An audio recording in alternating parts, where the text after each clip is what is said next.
आज हमारा next chapter शुरू हो गया है, भारत का भौतिक विभाजन, फिजिकल डिवीजन ऑफ इंडिया। क्योंकि हमें पता है भारत एक बहुत ही विशाल भूभाग वाला देश है, जिसमें लगभग हर प्रकार की जो भू आकृतियां हैं या कहा जाए लैंड फॉर्म्स है वो अवेलेबल हैं। अध्ययन की सुगमता की दृष्टि से भारत के भौगोलिक स्वरूप को मुख्यतः 6 भागों में विभाजित किया गया है। हालांकि लूसेंट में 5 भागों में विभाजित किया गया है। कौन कौन से हैं? सबसे पहले उत्तर की जो महान पर्वत श्रृंखला, जो हिमालय पर्वत श्रृंखला है वो। उसके बाद उत्तरी विशाल मैदान जो नॉर्दर्न प्लेन्स है, दूसरा ये है। थर्ड है प्रायद्वीपीय पठार, पेनिनसुलर प्लेट्यू जो है। और फोर्थ है जो भारतीय मरुस्थल है, इंडियन डेजर्ट है। और फिफ्थ है तटीय मैदान जो कोस्टल प्लेन है। तो ये 5 भागों में विभाजित किया गया है लूसेंट में। और 6 है आइलैंड, द्वीप समूह, ये ऑलरेडी हम पढ़ चुके हैं। तो हमें ऊपर के 5 पढ़ने हैं। तो शुरुआत कैसे करेंगे? शुरुआत करेंगे उत्तर के जो महान पर्वत श्रृंखला है, जैसे हिमालय पर्वत श्रृंखला कहा जा रहा है, इससे हम शुरुआत करते हैं। हिमालय पर्वत श्रृंखला विश्व की सर्वोच्च पर्वत श्रृंखला है और ये नवीन पर्वत श्रृंखला है। इसे वलित पर्वत श्रेणी भी कह सकते हैं या फोल्ड माउंटेन रेंज या मोड़दार पर्वत भी कह सकते हैं। ऐसा क्यों? आपको ज्ञान होना चाहिए कि जब इंडो ऑस्ट्रेलियन प्लेट और यूरेशियन प्लेट से जब टकराई, इस टकराव के परिणाम स्वरूप विशाल जो पर्वत श्रेणी है इसका उत्थान हुआ। तो इसी कारण से हम कह रहे हैं कि ये एक वलित पर्वत श्रेणी है, क्योंकि मोड़ पड़ गया बीच में, या मोड़दार पर्वत भी कह सकते हैं। ये देखिए जो पर्वत श्रृंखला है, पश्चिम में सिंधु नदी से लेकर पूर्व में जो ब्रह्मपुत्र नदी है, इसके बीच में पूरी ये फैली हुई है। इसकी लंबाई लगभग 2400 किलोमीटर के आसपास है। जबकि चौड़ाई की बात करें तो पश्चिम में इसकी चौड़ाई बहुत ज्यादा है, लगभग 400 किलोमीटर के आसपास एवरेज बता रहा हूँ। जबकि पूर्व में चौड़ाई घट जाती है, 150 किलोमीटर के आसपास हो जाती है। लेकिन हिमालय की जो ढाल है ये तिब्बत की ओर आप देखेंगे अवतल है, अर्थात कह सकते हैं कॉनकेव है। जबकि भारत की ओर ये उत्तल स्थिति में है या कॉन्वेक्स स्थिति में है। शेप में आप देख सकते हैं। इस पूरी हिमालय पर्वत श्रेणी को बहुत अच्छे से डिटेल में समझने के लिए हमने इसको उत्तर से दक्षिण 4 भागों में विभाजित किया है। जो सबसे उत्तरी भाग है ये ट्रांस हिमालय कहलाता है। इसके बाद महान हिमालय है, फिर उसके बाद लघु हिमालय है और सबसे लास्ट में दक्षिण में शिवालिक हिमालय है। हालांकि जो पूर्वोत्तर राज्य है, नॉर्थ ईस्ट स्टेट है, इन राज्यों में हिमालय की भी कई श्रेणियां हैं जिन्हें हम पूर्वी पहाड़ियां कहते हैं। इनको भी हम पढ़ेंगे। आप जो ये ट्रांस हिमालय देख रहे हैं, इसे मुख्य हिमालय का अंग नहीं माना जाता है। ऐसा क्यों?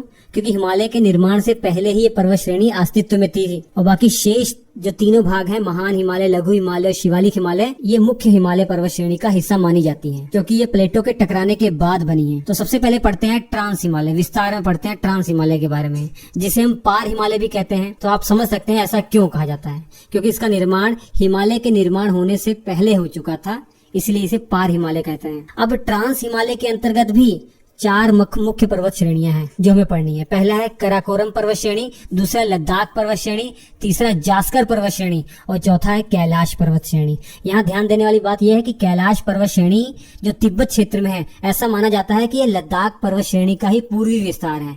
तो 4 की जगह किताबों में आपको 3 ही दिखेगा, कराकोरम, लद्दाख और जास्कर पर्वत श्रेणी, क्योंकि जो कैलाश पर्वत श्रेणी है ये लद्दाख पर्वत श्रेणी का ही पूर्वी हिस्सा मानी जाती है जो तिब्बत में है। कृष्णागिरी पर्वत श्रेणी भी कहा जाता है, कृष्णागिरी भी इसका नाम है। इसके अलावा आपको जानकारी होनी चाहिए, भारत की जो सर्वोच्च चोटी है K2, जो विश्व की दूसरी सबसे ऊंची चोटी मानी जाती है माउंट एवरेस्ट के बाद, ये कराकोरम पर्वत श्रेणी के ही अंतर्गत आती है। तो हम कह सकते हैं कराकोरम पर्वत श्रेणी की सर्वोच्च ऊंची चोटी कौन सी है? K2, या इसे गॉडविन ऑस्टिन भी कहा जाता है। हालांकि ये पाकिस्तान ऑक्यूपाइड कश्मीर वाले क्षेत्र में है, जहाँ पे पाकिस्तान ने इलीगल कब्जा कर रखा है। इसकी हाइट 8611 मीटर है समुद्र तल से। और ये जो सियाचिन ग्लेशियर है ना, ये भी कराकोरम पर्वत श्रेणी में ही स्थित है। इसमें एक चोटी है जिसका नाम है राकापोशी। राकापोशी की विशेषता यह है कि विश्व की जितनी भी पर्वत चोटियां हैं उसमें सबसे अधिक ढाल वाली पर्वत चोटी यही है। इसकी हाइट 7788 मीटर है। और इसके अलावा जो सिंधु नदी है, सिंधु ये लद्दाख और जास्कर पर्वत श्रेणी के ही बीच में प्रवाहित होती है। और सिंधु की जो सहायक नदी श्योक है, ये कराकोरम और लद्दाख पर्वत श्रेणी के बीच में बहती है। और पूरे कंप्लीट ट्रांस जो हिमालय है, इसकी औसत चौड़ाई लगभग 40 किलोमीटर के आसपास है। तो ये ट्रांस हिमालय आपको पढ़ना है। अब चलते हैं महान हिमालय की तरफ। इसको हिमाद्री हिमालय भी कहा जाता है, या आंतरिक हिमालय भी कहा जाता है, या वृहद हिमालय भी कहा जाता है। इसके ये नाम है। और इस महान हिमालय का विस्तार आप देख रहे हैं, पश्चिम में नंगा पर्वत से लेकर पूर्व में जो नामचा पर्वत चोटी है वहां तक ये फैली हुई है। इस पर्वत श्रेणी की कुल लंबाई 2400 किलोमीटर के आसपास है और हाइट जो एवरेज हाइट है वो 6000 से 6100 मीटर के आसपास है। सटीक डाटा है 150 मीटर के आसपास है। तो इस कारण से आप समझ सकते हैं, कॉमन सेंस लगा सकते हैं कि हिमालय की जो समस्त महत्वपूर्ण और जो सर्वोच्च शिखर हैं वो इसी महान श्रेणी का ही हिस्सा होंगे। इसलिए तो इसे हिमालय की सबसे ऊंची पर्वत श्रृंखला कहा जाता है। जब हम इस महान हिमालय का अध्ययन कर रहे हैं तो इसमें जो प्रमुख शिखर है, चोटियां हैं, वो हमें याद होनी चाहिए क्योंकि एग्जाम पॉइंट ऑफ व्यू से बहुत जरूरी है। तो सबसे पहले बात करते हैं उत्तराखंड की। उत्तराखंड में 6 इंपॉर्टेंट चोटियां हैं जो पश्चिम के पूर्व के क्रम में मैं आपको बता रहा हूँ, एग्जाम पॉइंट ऑफ व्यू से बहुत जरूरी है। बंदरपूछ है, इसके बाद बद्रीनाथ है, इसके बाद कामेत है और फिर दूनागिरी है, उसके बाद नंदा देवी। नंदा देवी तो आप जरूर याद रखिए क्योंकि उत्तराखंड के अंदर सबसे ऊंची चोटी नंदा देवी है, 7,817 मीटर इसकी हाइट है, इसको जरूर याद रखिए। और लास्ट में त्रिशूल।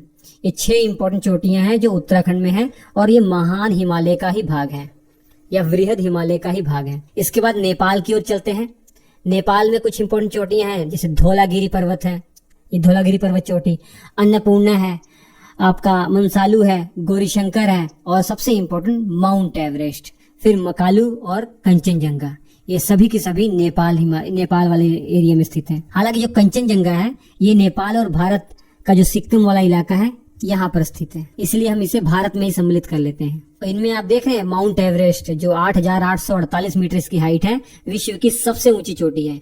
इसे नेपाल में सागरमाथा और तिब्बत में चोमोलुंगमा भी कहा जाता है। चोमोलुंगमा का मतलब क्या होता है? पर्वतों की रानी। और कंचनजंगा मैंने आपको बता दिया ये भारत में गिनी जाती है, इसकी हाइट है 8,595 मीटर।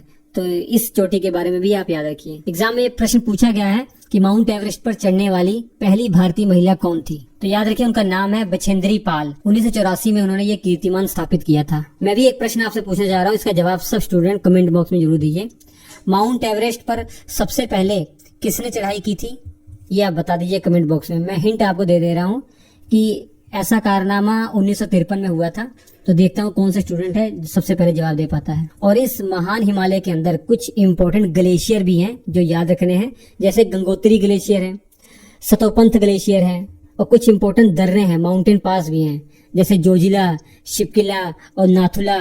ये सब इंपॉर्टेंट पास हैं, ये ऑलरेडी हम पढ़ा ही चुके हैं आपको। अब पढ़ाई करते हैं मध्य हिमालय की, या इसे लेसर हिमालय भी कहा जाता है। इसके कुछ और नाम है जो आपको याद रखने हैं, जैसे इस हिमालय को मिडिल हिमालय या हिमाचल हिमालय भी कहा जाता है। ये जो मध्य हिमालय पर्वत श्रृंखला है ये आप देख पा रहे हैं मैप में भी, जो आपका ग्रेट हिमालय है ऊपर और नीचे शिवालिक हिमालय है, इसके बीच में स्थित है।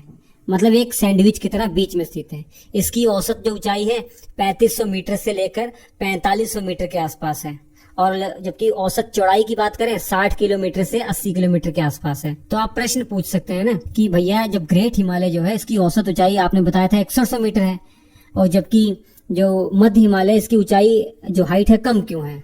इसका कारण यह है कि ग्रेट हिमालय एक सतत श्रृंखला है, कंटिन्यूअस श्रृंखला है, जबकि जो आपका मध्य हिमालय है ना ये असतत है, मतलब इसमें कई स्थानों पर अंतराल है, मतलब डिस्क्रीट है ये। इसी कारण से इसकी जो अलग अलग श्रेणियां हैं इसमें ऊंचाइयों में भिन्नताएं हैं, इसलिए औसत हाइट 3500 से 4500 मीटर के आसपास बताई जा रही है। और इस मध्य हिमालय के अंतर्गत 3 बहुत ही इंपॉर्टेंट पर्वत श्रेणियां हैं, जैसे जम्मू कश्मीर में मुख्यतः पीर पंजाल श्रेणी है, हिमाचल प्रदेश में धौलाधर पर्वत श्रेणी है और नेपाल में महाभारत पर्वत श्रेणी है।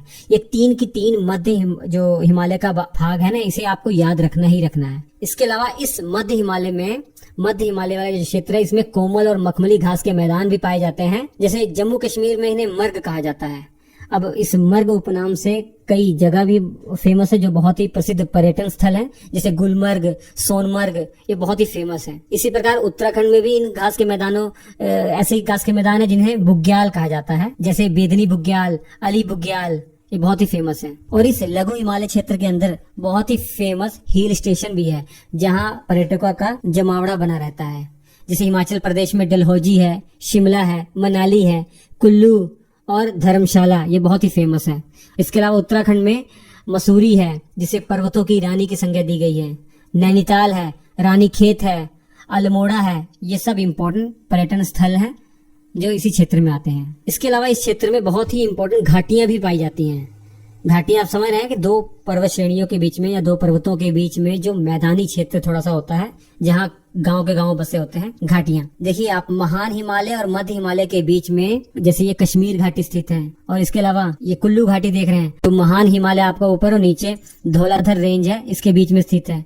और काठमांडू घाटी देख रहे हैं, जो ऊपर महान हिमालय है और आपका महाभारत जो पर्वत श्रेणी है इसके बीच में स्थित है नेपाल में। तो काठमांडू घाटी भी इंपॉर्टेंट है। तो लेसर हिमालय के बारे में ये तथ्य बहुत इंपॉर्टेंट है, याद रखिए। अब बात करते हैं शिवालिक हिमालय की। अब शिवालिक हिमालय को बाहरी हिमालय भी कहा जाता है या आउटर हिमालय भी कहा जाता है। ये शिवालिक हिमालय पश्चिम से पूर्व की तरफ इसकी लगभग लंबाई तो 2400 किलोमीटर के आसपास ही है, लेकिन इसकी औसत ऊंचाई बहुत कम है, लगभग 600 मीटर से 1500 मीटर के आसपास इसकी औसत ऊंचाई है। और चौड़ाई की बात करें, उत्तर से दक्षिण में जो चौड़ाई है इसकी, ये चौड़ाई भी पश्चिम दिशा में तो ज्यादा है लेकिन पूर्व में कम है। पश्चिम में 50 किलोमीटर है और पूर्व में 15 किलोमीटर है। तो इस शिवालिक हिमालय का नदियों के द्वारा बहुत ही अपरदन किया गया है, इरोजन किया गया है, और ये भी जो है डिस्क्रीट अवस्था में है। जैसे आपने लघु हिमालय या मध्य हिमालय के बारे में पढ़ा था, डिस्क्रीट, ये कंटिन्यूस नहीं है। पश्चिम में देख रहे हैं ये जो पोतवार बेसिन है, यहाँ से लेकर पूर्व में कोसी नदी तक ये मुख्य तौर पर रेंज फैली हुई है। उत्पत्ति और संरचना के हिसाब से मैं आपको बता दूं, सबसे नवीन पर्वत श्रेणी यही है। जितनी भी आपने हिमालय की श्रेणियां पढ़ी है ना, सबसे नवीन पर्वत श्रृंखला यही है। और अलग अलग राज्यों में इसके अलग अलग नामों से इसको जाना जाता है। जैसे जम्मू कश्मीर में आप बता दूं मैं, तो जम्मू की पहाड़ियां इसे कहा जाता है। उत्तराखंड में इसे धांग या धुंधवा की पहाड़ियां कहा जाता है, जबकि नेपाल में इसको छुरिया वुरिया की पहाड़ियां कहा जाता है, और अरुणाचल प्रदेश में इसे डफला मेरी आदि के नामों से जाना जाता है। इसके अलावा शिवालिक हिमालय और मध्य हिमालय के बीच में कुछ घाटियां भी पाई जाती हैं, जिन्हें पश्चिम की तरफ आप देखेंगे दून कहा जा रहा है, जैसे देहरादून, कोटली दून, ये सब जगह, ये आपने जगह सब सुन रखी होगी। जबकि पूर्व की तरफ इन्हें द्वार कहा जाता है, जैसे हरिद्वार हो गया, ये सब इंपॉर्टेंट घाटियां हैं। तो इतनी बातें आपको शिवालिक हिमालय के बारे में मालूम होनी चाहिए। तो आपने क्या समझा, इस पूरे हिमालय पर्वत श्रेणी का आपने उत्तर से दक्षिण की तरफ 4 भागों में बांटकर देख लिया, अच्छे समझ लिया। और अब हमें पढ़ना है हिमालय का पश्चिम से पूर्व की ओर जो विभाजन है, ये भी 4 हिस्सों में बांटा गया है। इसको भी हमने इसलिए बांटा ताकि पढ़ना और समझना बहुत आसान हो जाए। और ये विभाजन सर सिडनी बुराड़ के द्वारा किया गया है। हिमालय का पश्चिम से पूर्व की ओर 4 भाग में विभाजन, जैसे पहला है पंजाब हिमालय, दूसरा कुमायूं हिमालय, तीसरा नेपाल हिमालय और चौथा है असम हिमालय। तो सबसे पहले हमें बात करनी है पंजाब हिमालय के बारे में, जिसे कश्मीर हिमालय भी कहा जाता है। ये जो पंजाब हिमालय है, सिंधु नदी से लेकर सतलुज नदी के बीच का जो इलाका है, ये रीजन पंजाब हिमालय कहा जाता है। इस रीजन में जम्मू कश्मीर, लद्दाख, हिमाचल प्रदेश, ये सब फैला हुआ है। मतलब ये जो रीजन है, इसमें जम्मू कश्मीर, लद्दाख, हिमाचल प्रदेश के अंदर जो हिमालय की जो पर्वतें हैं, इसे पंजाब हिमालय कह दिया जाता है। और इसके अंतर्गत हम देख रहे हैं कराकोरम पर्वत श्रेणी भी आती है, लद्दाख पर्वत श्रेणी भी आती है, और जांस्कर पर्वत श्रेणी के भी हिस्से हैं, जो हम ऑलरेडी पढ़ चुके हैं। क्योंकि ये पंजाब हिमालय सबसे पश्चिम में है ना, तो हमें ये भी पता है कि पश्चिम में जो हमारा हिमालय है, हिमालय पर्वत श्रेणी है, सबसे चौड़ाई ज्यादा है। आपने पढ़ी है ना, 200-400 किलोमीटर के आसपास इसकी चौड़ाई है। तो अगर मैं आपसे पूछूं जो पंजाब हिमालय है, इसकी चौड़ाई कितनी है, तो आप कहेंगे इसकी चौड़ाई लगभग 400 किलोमीटर से लेकर 250 किलोमीटर के आसपास है। लेकिन इसकी लंबाई में पूछूं पश्चिम से पूर्व की ओर इसकी लंबाई कितनी है, तो आप लंबाई बताएंगे लगभग 560 किलोमीटर है। तो इसी में हमने सियाचिन ग्लेशियर भी पढ़ा था, वो भी पंजाब हिमालय का ही भाग है। और इसी के बगल में जो बालटोरा आपका ग्लेशियर है, वो भी यहीं उपस्थित है। और मीठे पानी की 2 झीलें बहुत ही फेमस हैं, डल झील और वुलर झील, जम्मू कश्मीर वाले इलाके में, ये भी पंजाब हिमालय में ही स्थित है, पंजाब हिमालय का ही क्षेत्र में है। और इस पंजाब हिमालय के अंदर जो सबसे ऊंची चोटी है वो कौन सी है, K2 है, जिसे गॉडविन ऑस्टिन कहा जाता है, जो कराकोरम पर्वत श्रेणी का ही हिस्सा है। तो कराकोरम पर्वत श्रेणी की सबसे ऊंची चोटी, या कहा जाए भारत की सबसे ऊंची चोटी, हालांकि ये इलाका पाकिस्तान ऑक्युपाइड कश्मीर में है, या कहा जाए जो पंजाब हिमालय वाला रीजन है, इसकी सबसे ऊंची चोटी तो K2 है। तो इस पंजाब हिमालय को कश्मीर हिमालय भी कहा जाता है। जितनी बातें आपको पंजाब हिमालय के बारे में याद होनी चाहिए। नेक्स्ट है कुमायूं हिमालय। अब कुमायूं हिमालय की अगर बात करें तो ये हिमालय सतलुज नदी से लेकर काली नदी के बीच में जो हिमालय की श्रेणियां हैं, इसे कुमायूं हिमालय कहा जाता है। कुमायूं हिमालय की लंबाई पश्चिम से पूर्व की ओर 320 किलोमीटर है। मुख्य तौर पर यह उत्तराखंड में फैला हुआ है। और इस कुमायूं हिमालय की सबसे ऊंची चोटी अगर पूछूं मैं, तो आप क्या बताएंगे, नंदा देवी। और यही तो नंदा देवी उत्तराखंड की भी सबसे ऊंची चोटी है, जिसकी हाइट 7816 मीटर है। कुछ और इम्पोर्टेंट चोटियां हैं जो कुमायूं हिमालय में स्थित हैं, जैसे बद्रीनाथ, केदारनाथ, त्रिशूल, माना, कामेत आदि। गंगोत्री ग्लेशियर और यमुनोत्री ग्लेशियर ये भी कुमायूं हिमालय में ही पड़ता है। गंगोत्री ग्लेशियर के बारे में तो हम जानते हैं कि भैया जो गंगा की भागीरथी नदी है, जो भागीरथी नदी है ये यहीं से निकलती है। हालांकि भागीरथी यहाँ से निकलती है और देवप्रयाग में जाकर अलकनंदा जब इसमें मिल जाती है तब गंगा नदी के नाम से ये जानी जाती है। और यमुनोत्री ग्लेशियर के बारे में तो जानते हैं, यमुना नदी यहाँ से निकलती है। इसके अलावा कुमायूं हिमालय जो है इसकी जो ऊंचाई है ना वो पंजाब हिमालय से भी अधिक है। 3 इंपॉर्टेंट दर्रे जो उत्तराखंड में हैं वो इसी कुमायूं हिमालय का ही भाग है। मानाला दर्रा, नीतीला दर्रा, लिपुलेख दर्रा। अब चलते हैं नेपाल हिमालय। नेपाल हिमालय और असम हिमालय बचा हुआ है। नेपाल हिमालय आप देख रहे हैं, काली नदी और तीस्ता नदी के बीच का जो हिमालय है इसे नेपाल हिमालय कहा जाता है, जबकि तीस्ता नदी और ब्रह्मपुत्र नदी के बीच का जो रीजन है इसे असम हिमालय कहा जाता है। तीस्ता नदी के बारे में तो जानते ही हैं, ये आपकी ब्रह्मपुत्र की ही सहायक नदी है। तो सबसे पहले हम टारगेट करते हैं नेपाल हिमालय को। नेपाल हिमालय की लंबाई 800 किलोमीटर है और पश्चिम से पूर्व की ओर जो हिमालय को 4 भागों में बांटा गया है ना, इसमें सबसे लंबा हिमालय पूछा जाएगा तो क्या बताएंगे? नेपाल हिमालय को ही बताएंगे। 800 किलोमीटर इसकी लंबाई है। और एक और इंटरेस्टिंग फैक्ट ये है कि दुनिया की ज्यादातर ऊंची चोटियां नेपाल हिमालय के अंतर्गत ही हैं। जैसे माउंट एवरेस्ट दुनिया की सबसे ऊंची चोटी है ना, ये नेपाल हिमालय का ही हिस्सा है। इसके अलावा कंचनजंगा, अन्नपूर्णा, धौलागिरी, साईनाथ, मकालू, ये सारी की सारी ऊंची चोटियां इस नेपाल हिमालय का ही हिस्सा है। इसके बाद चलते हैं असम हिमालय की तरफ, जिसकी लंबाई लगभग 750 किलोमीटर है। सिक्किम, असम, अरुणाचल प्रदेश, भूटान में ये हिमालय फैला हुआ है। यहाँ की एक सबसे महत्वपूर्ण चोटी है नामचा बरवा, ये आपने सुन रखा होगा। 7,756 मीटर इसकी हाइट है। तो ये था पश्चिम से पूर्व की ओर हिमाचल का 4 भागों में विभाजन। अब चलते हैं जो पूर्वी पहाड़ियां हैं उनकी तरफ, जो पूर्वांचल की पहाड़ियां भी कहा जाता है। अब पूर्व की तरफ देखिए, हिमाचल पर्वत दक्षिण की ओर तीखा मोड़ लेती है ना, और ये दक्षिण की तरफ पूरी फैली हुई है। ये जो बैंड है या हेयर क्लिप बैंड भी कहा जाता है। और हमारी ये हिमालय पर्वत श्रेणी दक्षिण तक फैली हुई है। म्यांमार जो देश है यहाँ पर भी ये हिमालय पर्वत श्रेणी फैली हुई है। इसे यहाँ अराकान योमा कहा जाता है। और ये और आगे गई है दक्षिण की तरफ, और कुछ हिस्सा इसका समुद्र में डूब गया है और कुछ हिस्सा बाहर निकला हुआ है, जो ये आज बंगाल की खाड़ी में स्थित है। इसे अंडमान निकोबार द्वीप समूह कहा जा रहा है। तो अंडमान निकोबार द्वीप समूह ये अराकान योमा का ही हिस्सा है। या बहुत बड़े ब्रॉड हिस्से में अगर देखेंगे तो ये कहीं ना कहीं हिमालय पर्वत श्रेणी से ही जुड़ा हुआ है। तो हमें यहाँ पढ़ना क्या है? हमें एग्जाम पॉइंट ऑफ व्यू से ये पढ़ना है कि हमारे जो नॉर्थ ईस्ट वाले राज्य हैं यहाँ पर हिमालय पर्वत श्रेणी के अंतर्गत जो इम्पोर्टेंट पहाड़ियां जिसे अलग अलग नाम दिया गया है उसे हमें पढ़ना है। तो हम स्टेट वाइज शुरू करते हैं। सबसे पहले अरुणाचल प्रदेश की बात करेंगे। जैसे अरुणाचल प्रदेश में हम देखें तो यहाँ डफला पहाड़ी है, मीरी पहाड़ी है, अबोर है और मिशमी पहाड़ियां हैं। इनमें से डफला, मीरी और अबोर आप शिवालिक हिमालय के विस्तार में पढ़ चुके हैं। इसके अलावा यहाँ पटकाई बूम पर्वत श्रृंखला भी है। इसके बाद नागालैंड राज्य में 2 पहाड़ियां आपको याद रखनी है, एक नागा पहाड़ियां और कोहिमा पहाड़ियां। याद करना बहुत आसान है क्योंकि नागालैंड से नागा पहाड़ियां और उसकी राजधानी कोहिमा से कोहिमा पहाड़ियां याद कर सकते हैं।